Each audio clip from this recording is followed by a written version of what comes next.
Terra Arachna, day 987. Close call today. Came in contact with the arachnas while testing multiple versions of the toxin. The doctor saw them coming through the window and ordered me to leave everything behind. She said we would return to the lab when the arachnas were gone and it was safe again. We still haven't found a toxin deadly enough to eliminate these horrible creatures, but I feel we're close, very close. If we had a sense of their origins, it would help. As it stands, we still don't know where they came from or what they want. All we know is the attack started at the same time. What makes our investigation more challenging is the fact that their DNA is unlike anything we've ever encountered. It's as though they came from another place. Terra Arachna, day 992. Returned to the makeshift lab today and found dozens of people wrapped in silk hanging from the ceiling. Blood dripped in sticky pools right under them. I tried to look away as I grabbed the crate of toxins that we had left behind. But as I carried the crate into the corridor, I couldn't help but notice in the corner of my eye that one of those pods started to move. I forced myself to look and very quickly realized that these pods weren't filled with food, but with something else. It was clear that something was moving and growing inside the cocoon. Something was feeding off the dripping body parts that had been wrapped with it. The groaning creature inside the cocoon struggled to break free, and I instantly rushed out of the lab as fast as my trembling legs could take me.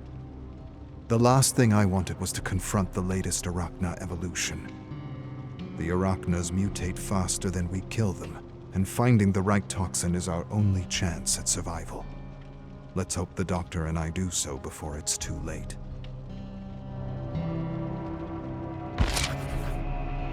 Terra Arachna, day 998. Dr. Morell and I worked tirelessly for 3 days and found a candidate for mass production. Toxin HJ7 killed 100% of arachna specimens in less than a minute. 1 dose, and the creatures disintegrated into a thick puddle of bubbling black tar, which very quickly evaporated into a poisonous mist that killed the other arachnas we held in captivity for our experiments. I think both the doctor and I were shocked and amazed at the result. While it is true that we might not know where these monsters came from, we now have a way to eliminate them. The doctor and I are currently looking for ways to get samples of the toxin to other survivors. The office worker turned cook volunteered, but Dr. Morell chose a few other unlikely candidates. She says it's because he has a track record of messing up his assignments. Personally, I think that's just an excuse, and the truth is, she'll miss his cooking. His pizza. Helps her remember better days before the invasion. Helps us all remember better days, I suppose.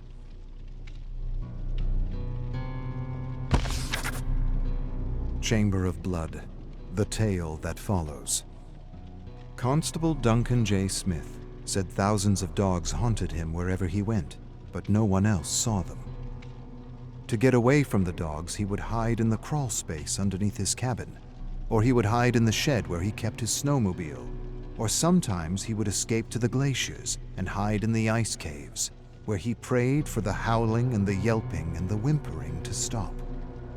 But the howling and the yelping and the whimpering never stopped, and no matter where he hid, the dogs always found him.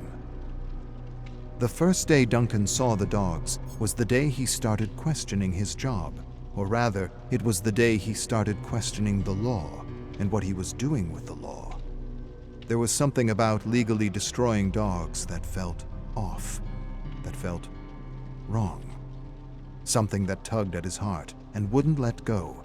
Something telling him that he needed to get out of the cold, lonely Arctic archipelago before it was too late, if it wasn't already too late. For Duncan, it was the first time in his career as a police officer that he realized that the law wasn't always the glorified tool for civilization he had imagined it to be. Sometimes the law was something else. Something blunt, something hard. Something almost like a gavel of destruction or oppression, or perhaps both, destruction and oppression.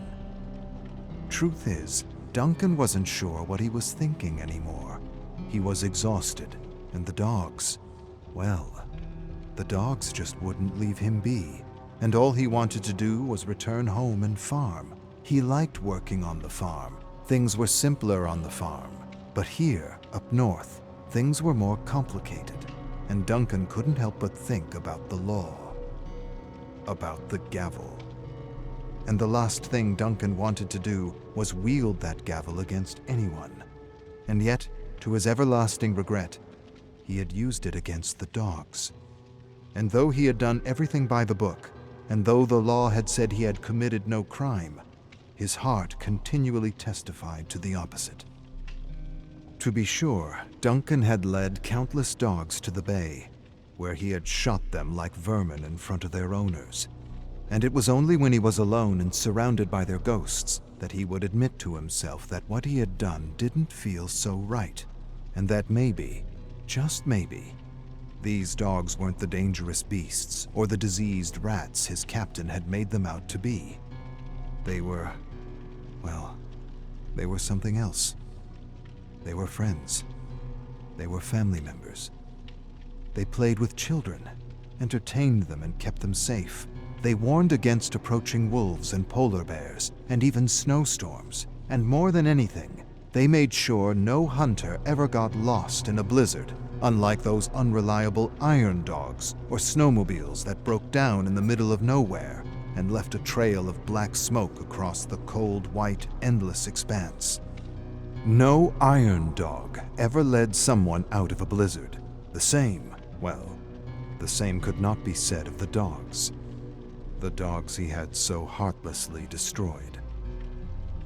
But in those days, when the production of the first commercial iron dog commenced, there weren't many challenges to the law, and so Duncan certainly tried to convince himself that he was doing the good and lawful thing for everyone. And while it's true that the mind might not make the difference between what is right and what is lawful, the heart certainly does. The heart, it is often said, doesn't lie. Nonetheless, Duncan found ways to trick himself and ignore the appeals of his heart. He told himself these dogs weren't like other dogs, and he actually believed his lie for a few months. But as time wore on, he very quickly realized that these dogs were, well, like the dogs he had known back home. Knowing this made it harder and harder for him to fall asleep, and soon he started to hallucinate and see all the dogs he had shot. At first, it was just one. Then it was two. Then a dozen. Then a dozen became 100. And 100 became 1,000. 1,000 dead dogs howled and stared at Duncan every night, preventing him from sleeping, from dreaming, from thinking, preventing him from living the life he had once known.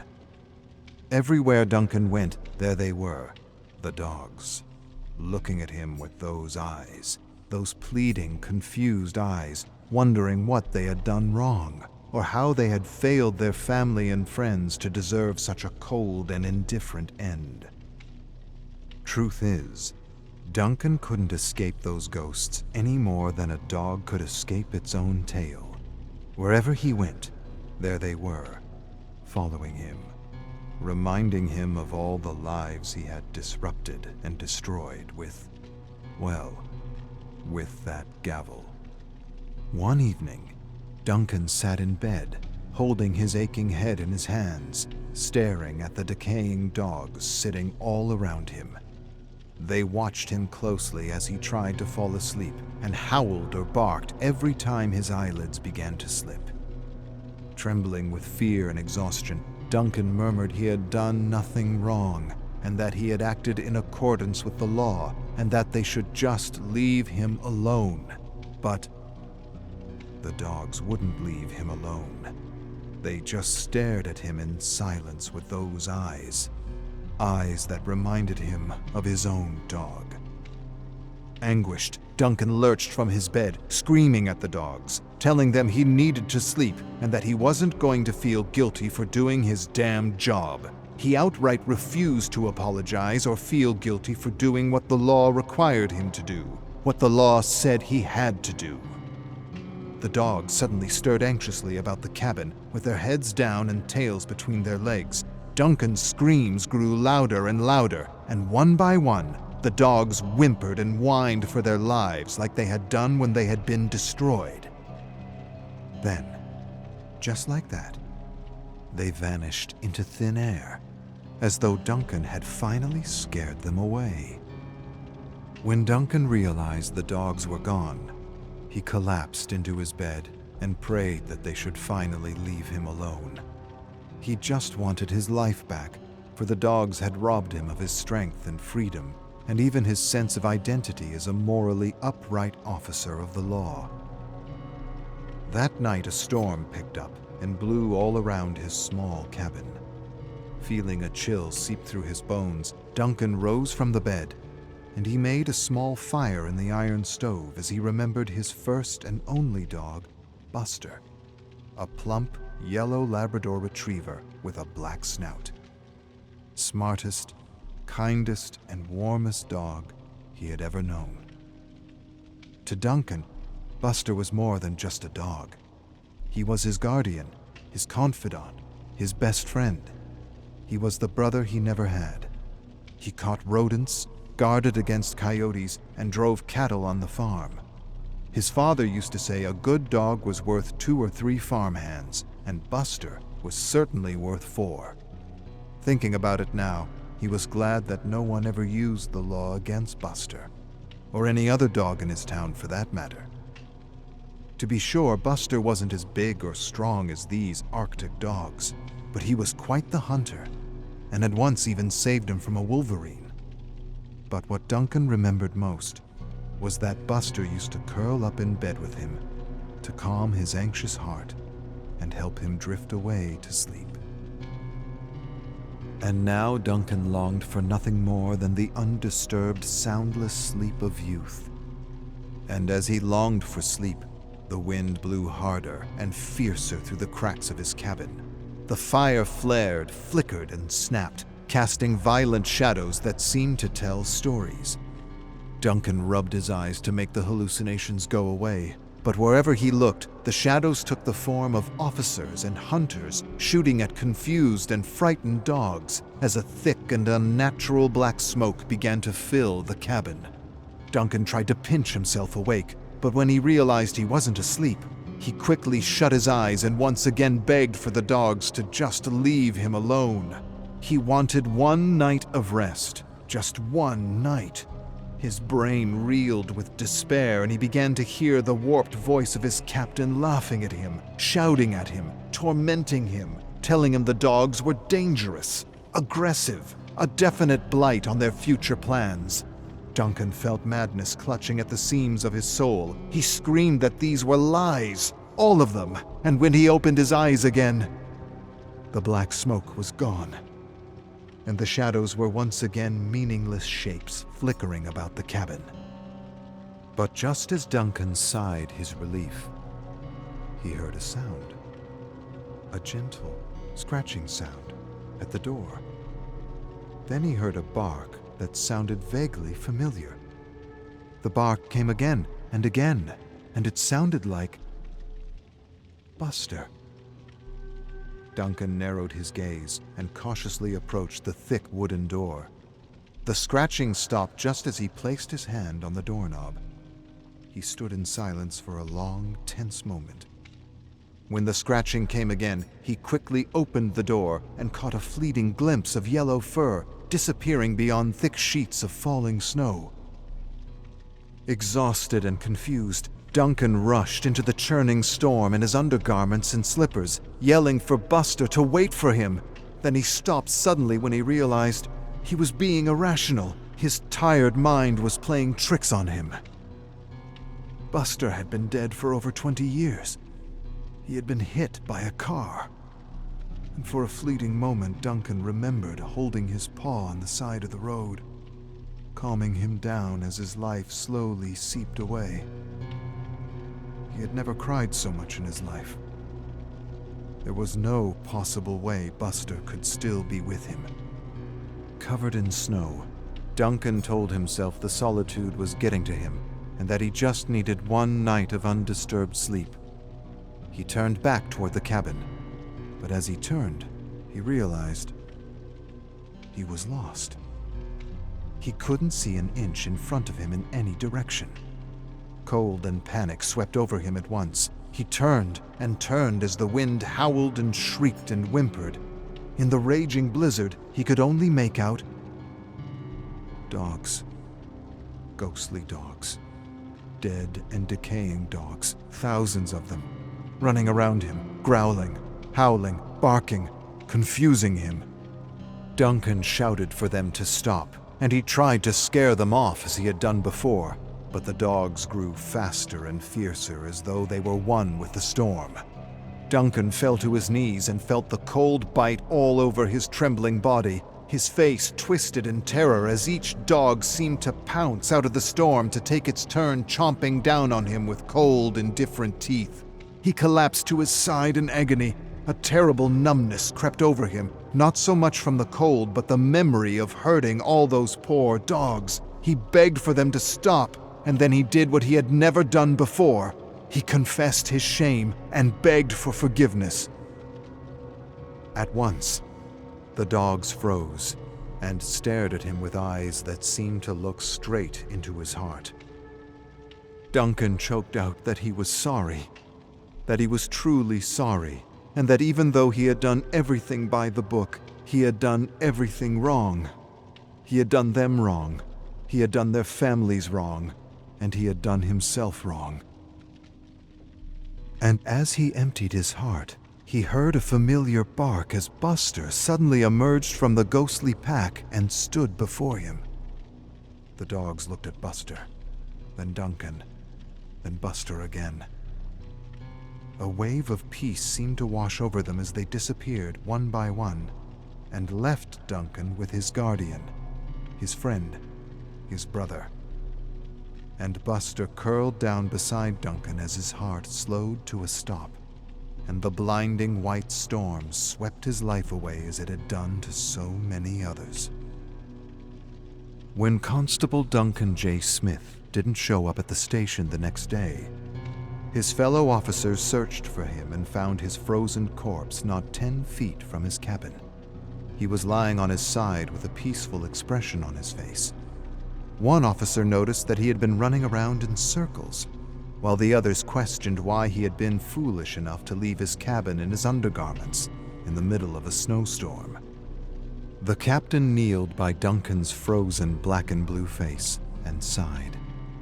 Just as he ordered someone to cover the body, another officer panicked and rubbed his eyes, claiming he saw dogs all around him. He stumbled back and screamed for the dogs to stay away from him.